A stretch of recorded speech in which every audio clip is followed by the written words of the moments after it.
E se eu lhe disser que o homem mais famoso do Antigo Testamento, o glorioso rei Davi, aquele que supostamente fundou um império de riquezas incalculáveis e cuja linhagem sanguínea era a exigência absoluta para o nascimento de Jesus Cristo, nunca existiu como a Bíblia descreve?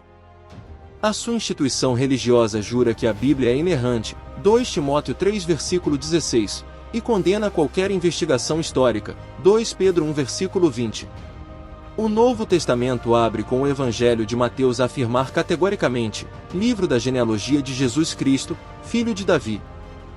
Responda-me, se a linhagem de Jesus é o pilar que sustenta o Messias, o que acontece ao cristianismo quando a arqueologia escava a terra de Israel e prova que no século X a.C. não havia império nenhum, não havia palácios, e Jerusalém não passava de uma aldeia miserável sem qualquer relevância? Hoje, num documentário profundo e devastador, o nosso método vai dissecar a arqueologia de Jerusalém, o texto da Estela de Tel Dan e a formação do Reino de Judá. Apoiados em obras acadêmicas rigorosas, como uma história de Israel do professor Dr. José Ademar Kaifer, vamos provar que o rei Davi é um mito literário. Conheça a verdade, e veja a árvore genealógica de Jesus colapsar. O trono vazio, a lenda do rei Davi e a fraude da linhagem de Jesus. Tema: o grandioso império de Davi no século X a.C. nunca existiu. A arqueologia prova que Jerusalém era uma aldeia insignificante, e a única suposta prova extrabíblica, Estela de Tel Dan, é uma manipulação de tradução. Sem um Davi histórico glorioso, a exigência da genealogia messiânica de Jesus desmorona. Método aplicado: o quadrilátero lógico, arqueologia da Idade do Ferro, Eilat Mazar Tel Dan, filologia hebraica, Dalet Val Dalet, e crítica histórica do século VIII a.C. A arqueologia da frustração e o palácio fantasma. Para não cometermos suicídio intelectual, temos de descer ao solo. Onde estão os vestígios do grandioso império de Davi e Salomão do século X a.C.? A verdade nua e crua é que a busca pelo Davi histórico é, nas palavras dos acadêmicos, literalmente frustrante. A arqueologia, até ao presente momento, não encontrou absolutamente nada que possa ser vinculado diretamente ao rei Davi. Nada. A apologética desesperada costuma citar a famosa arqueóloga Eilat Mazar. Desde o ano de 2005, ela tem escavado intensamente uma área chamada de Grande Estrutura de Pedra, localizada na parte norte da cidade de Davi, fora dos muros atuais de Jerusalém. Ela defendeu que este complexo de pedras rústicas, que se assemelha a um muro de arrimo, seria o palácio do rei Davi. Mas vamos usar o rigor científico. As interpretações de Mazar são rechaçadas pela maioria esmagadora da comunidade arqueológica. Por quê? Porque os estratos da Terra não mentem. Vários especialistas datam as partes mais antigas daquela estrutura como sendo do período do Ferro II, cerca de 850 a 750 a.C., muito depois da época de Davi, ou até mesmo do período helenístico, séculos depois. Pense nisto de forma lógica. Mazar e a sua equipe estão a escavar aquele buraco desde 2005. Quase 20 anos de escavações, financiamentos milionários, manchetes de jornais cristãos e sionistas, tudo com uma agenda clara de tentar provar a posse divina da terra. E o que encontraram sobre o Davi histórico do século X a.C.? Zero. Um desperdício colossal de tempo e dinheiro no que diz respeito a tentar forçar a arqueologia a encaixar no mito bíblico. Jerusalém, no século X a.C., não era a capital de um império, era uma pequena aldeia rural que não controlava sequer as vilas vizinhas. A Estela de Tel Dan e a fraude das 3 consoantes. Quando a arqueologia da Terra falha, os fundamentalistas agarram-se aos textos estrangeiros. Eles gritam, mas nós temos a Estela de Tel Dan. Vamos aplicar a filologia e a crítica textual para demolir este argumento. Fora da Bíblia, dizem eles, há um testemunho da existência de Davi. Esta estela, um monumento de pedra, teria sido erigida pelo rei arameu Azael, de Damasco, por volta do ano 841 a.C. A pedra celebra sua vitória sobre uma coligação formada pelo rei Jorão, de Israel Norte, e pelo rei Acasias, de Judá. Numa das linhas fraturadas da pedra, aparecem as letras que os tradutores religiosos correram a traduzir como Casa de Davi. Mas o nosso método destrói a manipulação. Primeiro, a estela é de 841 a.C.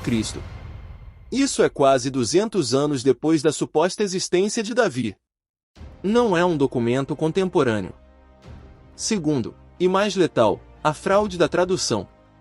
O hebraico e o aramaico antigos eram escritos apenas com consoantes. Os sinais massoréticos, as vogais, só foram inventados na Idade Média, mais de 1500 anos depois. Na Pedra de Tel Dan, o que lá está gravado são apenas 3 consoantes, Dalet, Val, Dalet, DWD. Sem as vogais, como é que se traduz isto? O contexto histórico tem a palavra. A palavra DWD pode significar David, sim, mas também é a palavra exata para amado, Dod. Se formos cruzar dados, na famosa estela de mesa, pedra moabita da mesma época, o deus Javé é referido num contexto semelhante, e a palavra DWD é usada para se referir ao amado ou ao santuário do amado. A expressão na pedra de Tel Dan, Bet DWD, traduz-se de forma muito mais coesa e científica como a casa do amado ou o templo da divindade padroeira de Judá, e não uma dinastia política secular de um rei de 200 anos atrás. O rei Acasias, mencionado na pedra, tinha laços de sangue com a casa de Acabe, Israel Norte, através de Atalha. A sua legitimidade era atrelada à divindade, não a um guerreiro antigo. A academia forçou a tradução para a casa de Davi porque o debate arqueológico em Israel não é apenas científico, é um balcão de negócios para gerar turismo religioso e justificar direitos territoriais modernos. É uma leitura viciada pelo dogma, e não pela gramática. O verdadeiro surgimento de Judá, a mentira do século X. Se Davi não existiu como imperador e Salomão não tinha riquezas, quando é que a região de Judá se tornou realmente importante? A arqueologia responde com precisão matemática. Se formos estudar o Reino do Norte, Israel, com capital em Samaria, a dinastia de Omri e Acabe, sobram evidências arqueológicas de palácios, fortificações e riqueza. Mas no sul, Judá, não há nada de Davi, nada de Salomão, nada de Roboão. Nós só começamos a encontrar traços de uma verdadeira organização estatal em Judá a partir do final do século VIII a.C., especificamente depois do ano 722 a.C. O que aconteceu nessa data? O Império Assírio esmagou e destruiu o Reino do Norte, Samaria. Isso provocou uma onda migratória maciça. Milhares de refugiados israelitas fugiram para o sul, para Jerusalém. Foi a partir de 722 a.C. que Jerusalém, de repente, explodiu em tamanho e população. O rei Ezequias, e mais tarde, o rei Josias, no século VII a.C., viram-se na urgência de criar uma narrativa que unificasse os refugiados do norte e os habitantes do sul sob uma mesma identidade. Como fizeram isso? Encomendaram aos escribas a redação de uma idade de ouro mitológica. Eles inventaram a lenda de um rei imbatível chamado Davi, governando todas as 12 tribos de forma unificada no passado glorioso, para justificar a ambição política da dinastia de Jerusalém no presente. A monarquia unida não é o começo da história de Israel, é a propaganda retroativa inventada no final da história de Judá. O colapso da linhagem de Jesus. E aqui aplicamos o checkmate à teologia do Novo Testamento. A sua religião obriga-o a acreditar que Jesus é o Messias única e exclusivamente porque a sua árvore genealógica o liga ao trono eterno do rei Davi, 2 Samuel 7. Tanto é assim que os evangelhos de Mateus e Lucas entram em pânico literário para tentar forçar Jesus a nascer em Belém, a cidade de Davi. Mas quando você lê as duas genealogias, descobre que elas são totalmente contraditórias. Mateus diz que o avô de Jesus era Jacó, Lucas diz que era Eli. Eles inventaram listas de nomes falsos para tentar criar uma ponte biológica entre o carpinteiro da Galileia e o monarca de Jerusalém. Mas a arqueologia corta o mal pela raiz. Se o Davi da Bíblia, o imperador, o salmista, o conquistador unificado, é um mito literário do século VII a.C. criado para fins políticos, se a estela de Tel Dan fala da casa do amado e não de um rei. Se o império do século X a.C. não passava de terra batida e cabanas, então a exigência da linhagem messiânica de Jesus é uma fraude teológica montada sobre uma fraude histórica. Os apóstolos e os redatores do Novo Testamento tentaram legitimar Jesus encostando a um monarca que nunca existiu daquela forma. Construir a salvação espiritual da humanidade sobre uma certidão de nascimento mitológica não é fé, é dissonância cognitiva. A busca pelo Davi histórico termina no silêncio da terra. O rei guerreiro que derrotou os gigantes e uniu uma nação, comemorado em cânticos e altares, é a construção genial de redatores políticos de um reino em crise, séculos depois.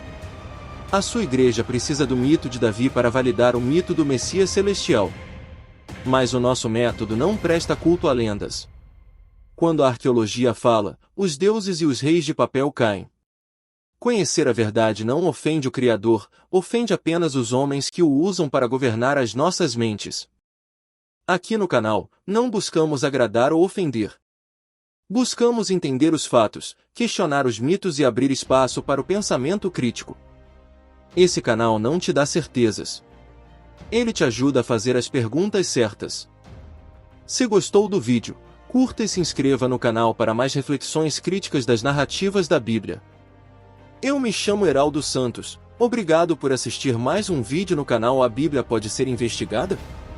Uma análise crítica. E você, vai continuar defendendo a teologia, ou tem coragem de buscar a história? Deixe seu comentário e compartilhe este vídeo, e até o próximo episódio.